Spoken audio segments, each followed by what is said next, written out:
Boa tarde a todos.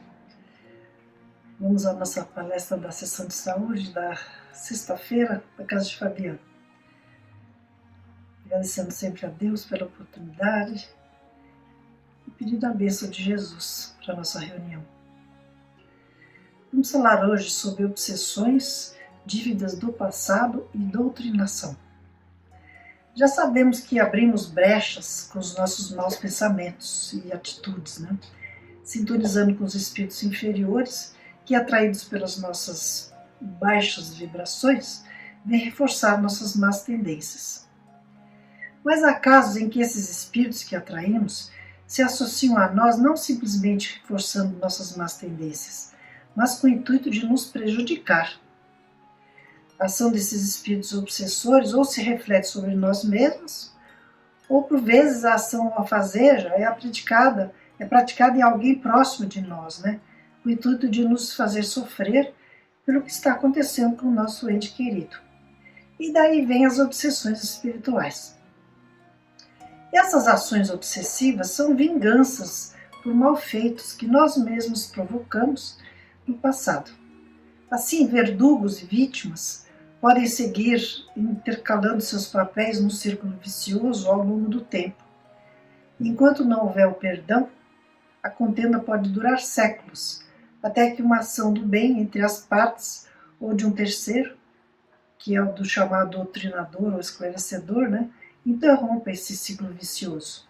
Sim, porque o obsessor obsedia o obsidiado. Quando o obsidiado desencarna, ele, por vingança, vai obsediar o obsessor e assim por diante. Eles ficam se perseguindo por séculos, às vezes, Não são em todos os casos, mas é comum.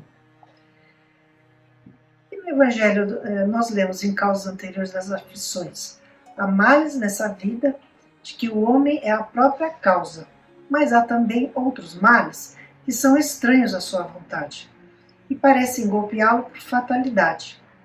Assim, por exemplo, a perda de entes queridos, acidentes que nenhuma previdência pode evitar, os reveses da fortuna, as doenças de nascença, as deformidades, idiotia, imbecilidade, E incluímos aqui, entre todos esses males, as obsessões que tanto perturbam os homens. Como André Luiz nos diz na obra Missionários da Luz, os desequilíbrios provocados pelas obsessões sobre a mente, que é o centro controlador do nosso corpo, determinam a perturbação geral das células orgânicas, gerando o abalo da nossa saúde.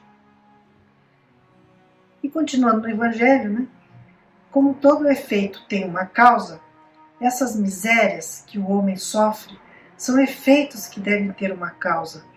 E desde que se admita a existência de um Deus justo, essa causa deve ser justa. Ou seja, se não fizemos o mal que justificasse a anomalia nessa vida, é que o fizemos em outra anterior. Assim, a desgraça que à primeira vista parece merecida tem, portanto, a sua razão de ser, e aquele que sofre pode simplesmente sempre dizer: perdoai-me, Senhor, porque eu pequei. Ou seja, estamos sofrendo, não sabemos porquê, mas na nossa fé, da existência das múltiplas encarnações, nós sabemos que existe uma causa para esse efeito atual.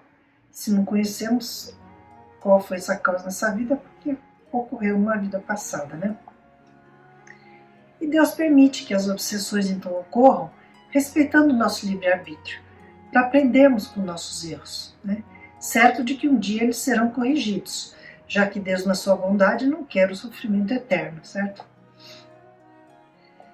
Nas obsessões mais sérias, as pessoas dizem: ele está com o demônio no corpo, E essa crença no demônio está enraizada na cultura popular há milênios. Kardec nos ensina que demônios não são seres criados pela sabedoria divina, e sim espíritos humanos que se desequilibraram em atitudes infelizes perante a vida. Podem estar em faixas sombrias no mundo espiritual, ou podem estar aqui entre nós, no mundo material, encarnados ou desencarnados. Às vezes as pessoas falam que tal pessoa ou parece um demônio, E então é um encarnado, um espírito difícil, né? Tendo atitudes difíceis.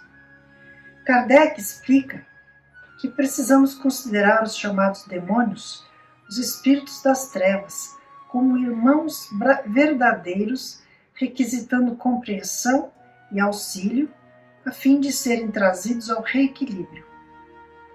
E isso tem que ser feito por parte dos doutrinadores, com a prática do amor, paciência, dedicação, indulgência e muita firmeza moral, e não com a violência dos exorcismos primitivos.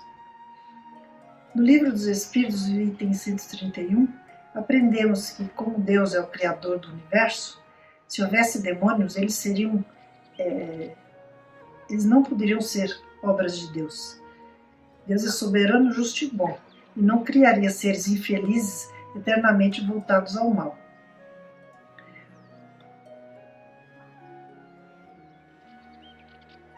O homem, sempre com dificuldade de conviver com aquilo que não compreende, cria simbolismos para representar o desconhecido. Então criou a forma alegórica do demônio, naquela figura assustadora, né? Assim como temos objetos de proteção, como fetiches, talismãs, alho atrás da porta, sinais, imagens, sons, etc. Né? E na obra O Consolador, no item 393, Emmanuel nos diz: a obsessão é sempre uma prova, nunca um acontecimento eventual. Ou seja, sempre haverá uma causa que a provocou. Não é um espírito que aparece por acaso e começa a nos perturbar, né? Existe uma causa para isso. Para atenuar ou afastar os seus efeitos, é imprescindível o sentimento do amor universal no coração daquele que fala em nome de Jesus, que é o doutrinador, né? Os que se entregam à tarefa da cura das obsessões precisam ponderar, antes de tudo, a necessidade de iluminação interior do médium perturbado, pois na sua educação espiritual reside a própria cura.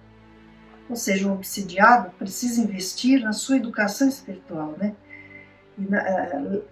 A literatura espírita é vasta e a frequência dos estudos é importante para provocar as reflexões, né, que levam ao autoconhecimento e para se entender os mecanismos da mediunidade, a influência dos espíritos em nossas vidas e a importância do amor posto em prática na caridade.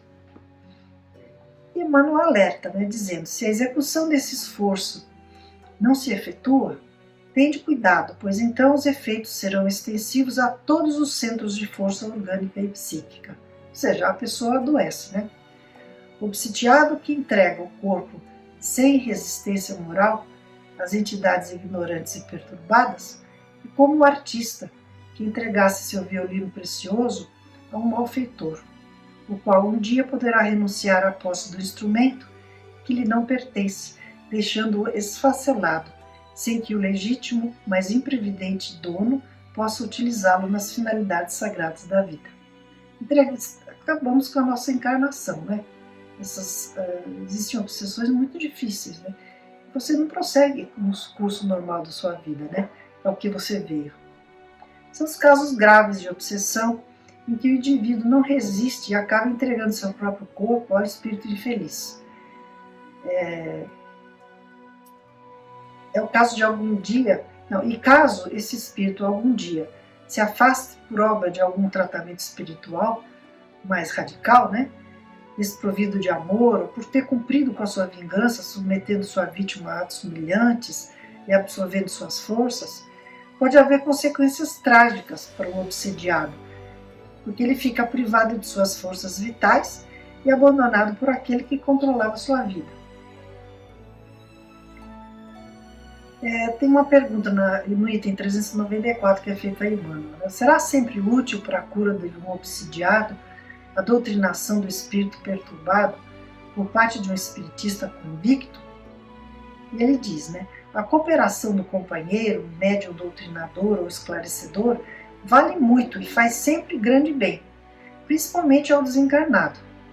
Mas a cura completa do obsidiado, que é o encarnado, né, não depende tão só desse recurso da doutrinação, porque se é fácil às vezes o esclarecimento do espírito obsessor infeliz, A doutrinação do encarnado é a mais difícil de todas, visto requisitar os valores do seu sentimento e da sua boa vontade, sem o que a cura psíquica se torna impossível.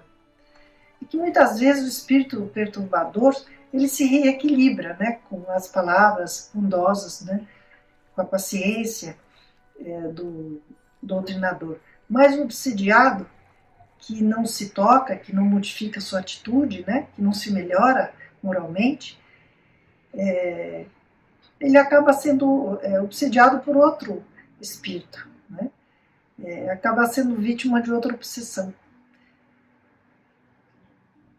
Então, uma outra pergunta feita a Emmanuel: pode a obsessão transformar-se em loucura? O item 395. E ele diz: qualquer obsessão pode transformar-se em loucura, não só quando a lei das provações assim o exige, como também na hipótese de o obsidiado entregar-se voluntariamente ao assédio das forças nocivas que o cercam, preferindo esse gênero de experiências. Então, a maioria dos internados, por exemplo, né, em hospícios, são inicialmente vítimas de problemas espirituais, né, que se fossem tratados, né, não redundariam nas doenças mentais. Então, o encarnado ele tem que colaborar, ele tem que querer, né, e resistir, né, às influências. Então, com todos esses ensinamentos, vamos ler aqui um conto do irmão X, chamado Obsessão e Dívida, que está no livro Pontos e Contos. E ele exemplifica bastante tudo que nós lemos aqui, né? Quando surgiram casos de obsessão no grupo, um grupo de trabalhadores espirituais, recorria-se imediatamente a Sinfrônio Lacerda. Dotado de altas qualidades magnéticas, sabia orientar como ninguém. Estava sempre pronto na colaboração fraterna aos doentes. Por sua clarividência admirável, né, ele via os espíritos, aliada à firme disposição de servir, especializara-se na assistência aos obsidiados, obtendo ótimos resultados. Dispensava aos enfermos ou perseguidos o maior carinho, concentrando, porém, sobre as entidades espirituais em desequilíbrio a máxima rispidez. Como muitos doutrinadores, ele via nos obsidiados inocentes vítimas e nos obsessores espirituais os verdugos de sempre, tratando-os sem piedade. Não raro, Jerônimo, um dos seus mentores espirituais, lhe fazia surgir, né, se comunicava com ele e recomendava: meu amigo, lembre-se que nem sempre o perseguido está isento de culpas. Os encarnados doentes, os obsidiados, né, podem ser grandes devedores. Devemos sim ter esse espírito de caridade com os nossos semelhantes, mas não nos cabe esquecer a obrigação de repartir o recurso do auxílio com as vítimas e os algozes, em porções iguais. Por vezes, o desencarnado desditoso é mais digno de amparo que o encarnado aparentemente sofredor. As chagas abertas e as necessidades dolorosas permanecem nos dois planos. Ser enérgico, porque todo sistema de construir ou restaurar demanda robustez e atitudes enérgicas. Entretanto, não sejas cruel nas palavras, sede fraterno e compreensivo. E Lacerda, contudo, orgulhoso, né, parecia pouco disposto a ouvir o mentor. Continuou logo que se via à frente de espíritos obsessores, usando palavras duras e agressivas em franca hostilidade. Até que um dia ele foi surpreendido por uma aflitiva ocorrência no próprio lar. A sua filha Angelina, jovem de 15 anos, revelou perturbações psíquicas muito graves. Começou a ter desmaios sucessivos e inquietantes. Caía de súbito em casa, palidíssima, ofegante, perdendo a noção de si mesma. O pai, carinhoso, extremamente impressionado com a situação, iniciou o tratamento através de passes curativos, mas sem resultados positivos na cura. Embora certo de que era um fenômeno de obsessão, pois Lacerda via a presença do perseguidor com os próprios olhos, né, Atendeu a esposa, que alarmada exigia uma consulta com um psiquiatra. E veio o especialista, examinou a moça, diagnosticando uma epilepsia comum. Os medicamentos prescritos, porém, não resolveram o problema. A prostração da enferma era cada vez maior. E Lacerda, apesar da sua experiência, estava desconcertado, mobilizara todos os recursos ao seu alcance. Despendia esforços variados, mas não conseguia deslocar o estranho perseguidor. Às vezes, quando Angelina desfalecia, de súbito, desfalecia de repente, o devotado pai recorria à palavra forte. Acusava o infeliz asperamente, repreendendo-o com rigor. A filha, contudo, parecia piorar com semelhante prática. Atormentado, organizou um programa de reuniões semanais no próprio ambiente da família, buscando atender ao caso complexo. Ocorria que a entidade perturbadora não conseguia falar, incorporava-se com a Angelina, que ficava prostrada, mas nenhum dos dois proferia nenhuma palavra. Obsidiada e obsessor pareciam enfermos espirituais em posição grave. Depois de 10 meses decorridos sobre as reuniões sistemáticas, certa noite articulou o infeliz as primeiras frases angustiosas, então o espírito conseguiu falar alguma coisa. E Lacerda escutou-lhe as lamentações. E depois que o ouviu, ele começou a gritar, desventurado das trevas, é chegado o momento de tua rendição. Vai-te daqui, não mais voltes a esta casa, nunca, nunca mais. E o espírito falou, não é possível, gemendo, Angelina e eu estamos ligados desde muitos séculos. E não somente nós ambos sofremos nessa situação. Você também, Sinfrônio, Lacerda, Foi meu perverso inimigo. Algemas de ódio me ligam ao seu lar, muito antes que as paredes de sua casa se levantassem. Olha só, Ele era ligado a Angelina, eles eram um casal, E o Lacerda era inimigo deles. Sinfrônio Lacerda, descontrolado, interrompendo a comunicação do espírito, concentrou todo o seu potencial magnético e gritou autoritário. Nem mais uma palavra. Não desejamos ouvir-te. Retira-te, cruel perseguidor. Ordeno, afasta-te, afasta-te. E a mísera entidade, pelos poderes magnéticos do médium, foi como que arrancada de repente da presença de Angelina, que caiu desfalecida e imóvel. O pai, assustado, esforçou-se por despertá-la, mas em vão. 3, 4, 5 horas escoaram aflitivas. Agravada-se o problema, foi chamado o médico, que identificou o coma. Ela entrou em coma, Depois de 14 horas de angústia, Sinfrônio Lacerda, chorando pela primeira vez, convidou alguns irmãos para uma prece de socorro urgente, pedindo auxílio aos benfeitores espirituais. E Jerônimo, o sábio mentor, que o acompanhava de perto, se manifesta e falou aconselhando.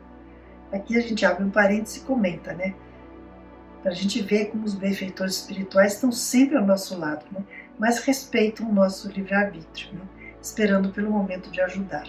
E aí surgiu o momento, ele estava desesperado, Aquela atitude orgulhosa dele só o prejudicou, e agora pedia ajuda.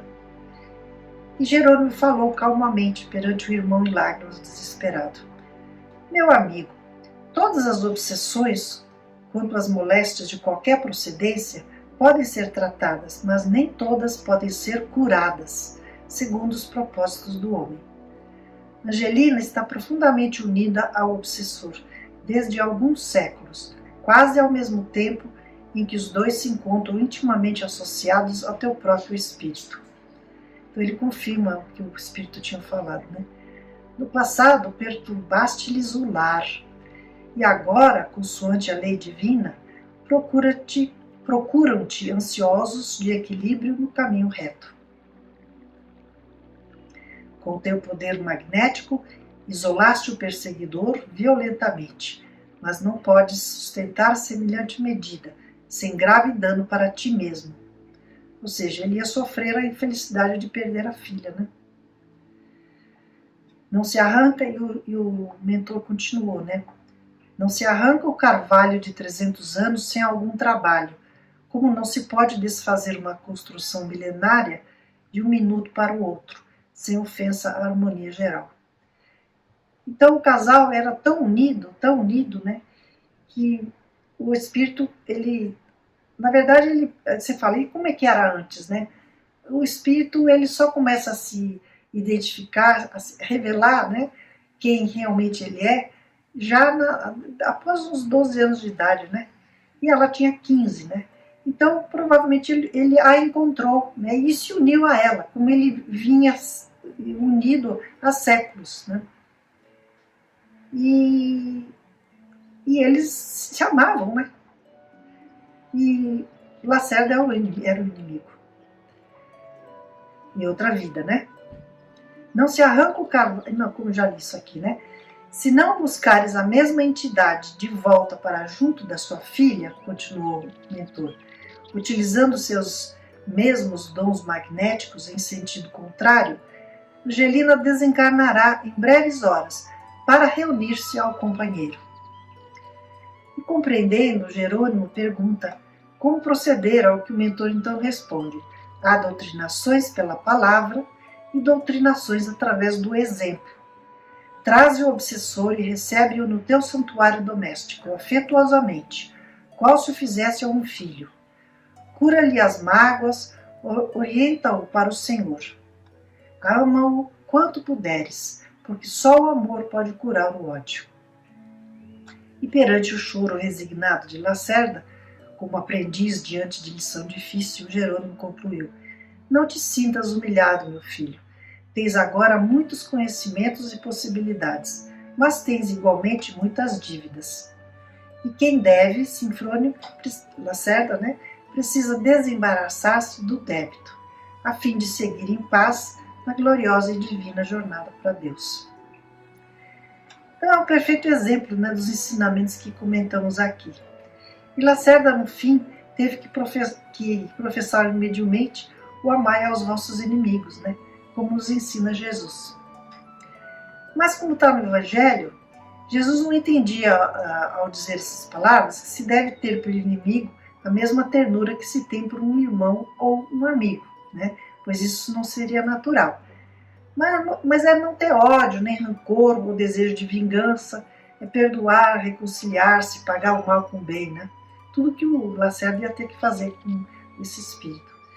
Todo aquele que assim o fizer, cumpre as condições do mandamento: amai aos vossos inimigos, que é uma das maiores vitórias sobre o egoísmo e o orgulho. Então são muitos ensinamentos, né? Amor e fraternidade por todos os nossos irmãos perante Deus, nosso Pai, e muito esforço para a nossa melhoria moral e espiritual, livrando-nos principalmente do egoísmo e do orgulho. E enfrentemos nossas provas com coragem e resignação, para corrigir o nosso passado, evitando problemas futuros, como as obsessões. E como disse Jesus, vá e não erres mais, para que os nossos caminhos sejam mais retos, saudáveis e pacíficos a caminho da felicidade eterna.